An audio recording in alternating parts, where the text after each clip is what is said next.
course, always.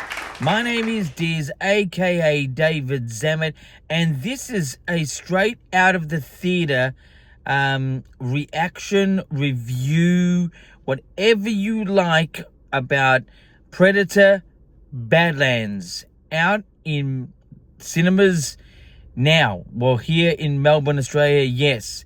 And just to let you know, yes, my nose looks really weird at the moment because it's recovering from a bit of an injury the other day. But don't worry, let's get on with the reviews. Now, straight off the bat,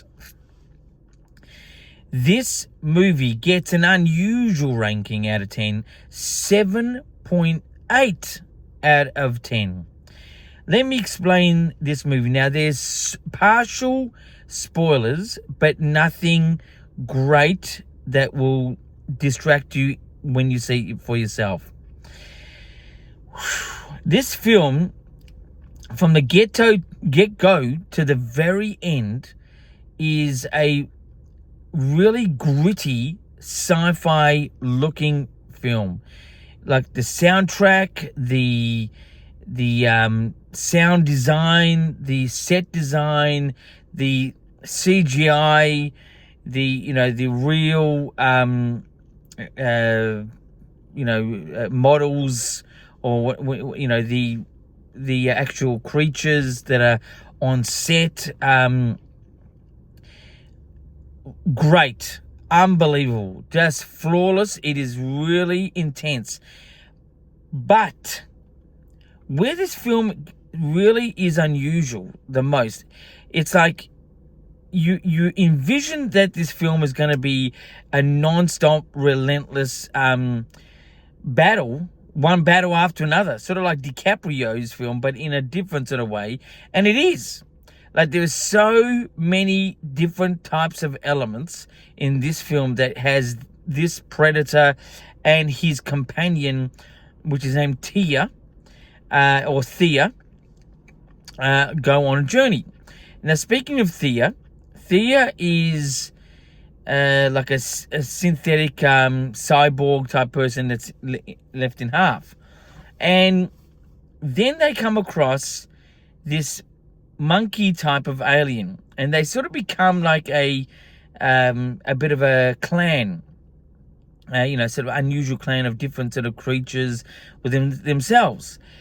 And that's where the film the story becomes a little bit family friendly. It sort of starts off really sci-fi, this story, really just gritty type sci-fi action, and it just becomes and evolves into a family friendly type of film, like a really, it's sort of like a really weird mix, family friendly film and a really sci-fi gritty type of story in the beginning. And it's a really weird combination, because you really can't take your kids to this one because it's just too gruesome. Like, I mean, boys will probably get it, the girls will just go, ugh.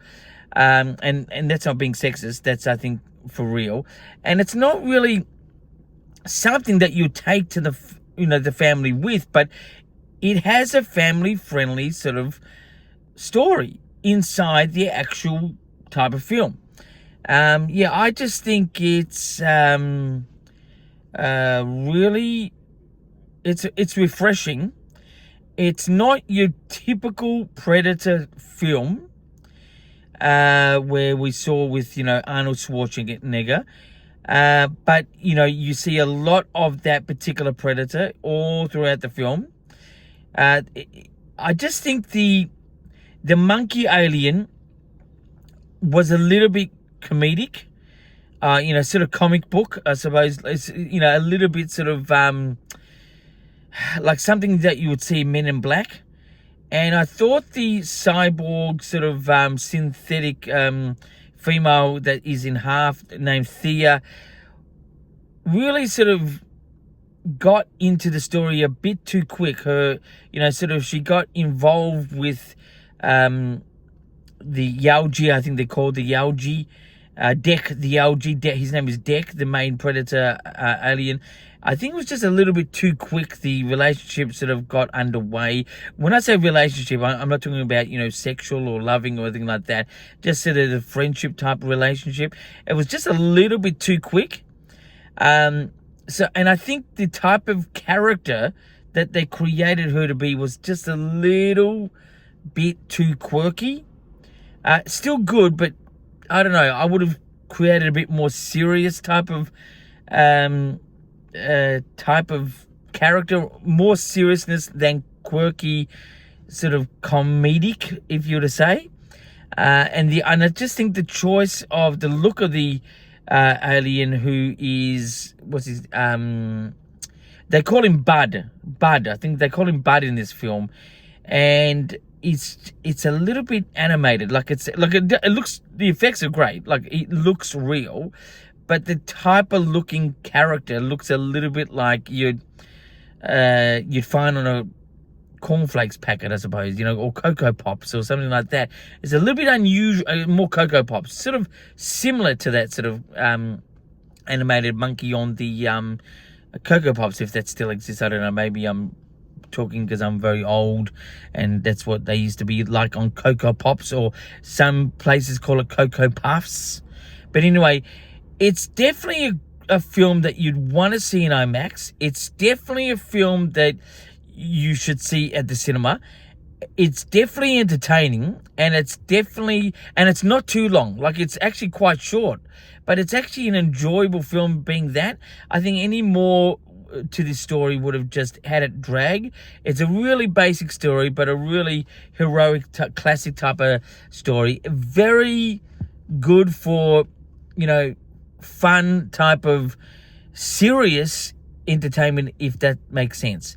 Anyway, so that really is my review on Predator Badlands. Now, just hold on to your hat. Don't leave the second you see the big, graphic at the end, because 1 second later, it just leads into something that may lead into, well, you're going to have to wait for that one.